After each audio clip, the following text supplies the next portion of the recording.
ए और बी के मान हमें प्राप्त करने हैं और जो स्थिति दी गई है वो दी गई है कि अपरिमित रूप से अनेक हल होंगे।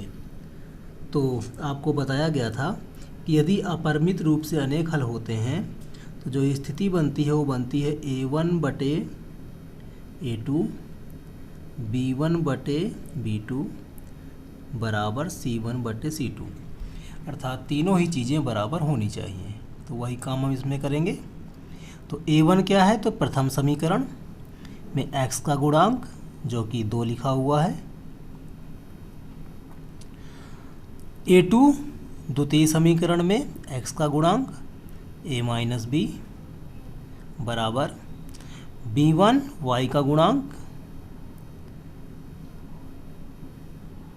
और C1 नियतांक।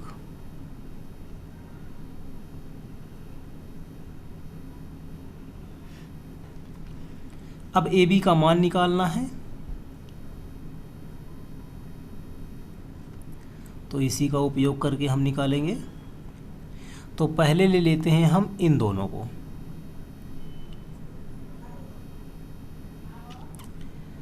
तो इन दोनों को यदि हम लेते हैं तो क्रॉस गुणा करेंगे हम, इसका इसमें और इसका इसमें, तिर्यक गुणा। तो 2 का a धन b से और 3 का a ऋण b से क्या मिलेगा हमें?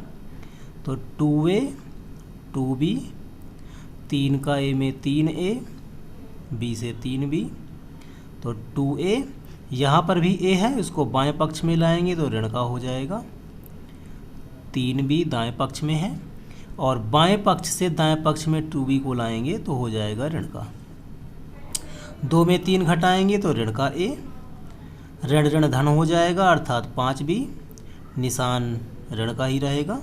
ऋण के निशान से ऋण का निशान कैंसिल, तो a बराबर आ गया 5b। अब a के इस मान को हम आगे चल कर के उपयोग करेंगे।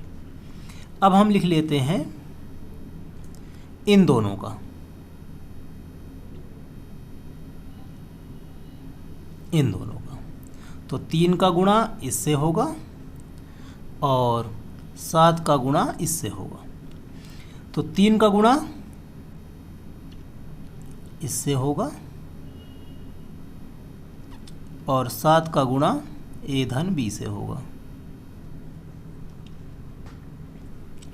तो 3 3 9, 3b, 3 2 6, 7a 7b, 9a, 7a को बाएं पक्ष में लाएंगे तो ऋण का 7a।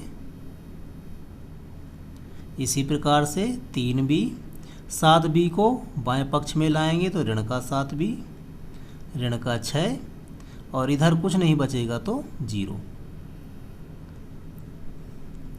9 में 7 घटाएंगे 2, 3 में 7 घटाएंगे तो ऋण का 4 और ऋण का 6 बराबर 0। अब इस a के मान को हम यहाँ पर रख देंगे। तो 2a बराबर लिखेंगे हम यहाँ पर 5b, और जैसा लिखा हुआ है सेम हम इसी प्रकार से लिख देंगे। आगे हल करेंगे इसको तो कुछ 2 पंचे 10, 4b, ऋण का 6 बराबर 0।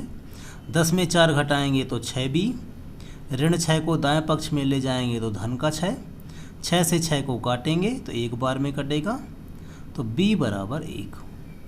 अब b के इस मान को हम पुनः a पर रखेंगे, तो a बराबर 5 और b का मान आया 1, तो आ गया 5 एकम 5, अर्थात a का मान जो है वो 5 है।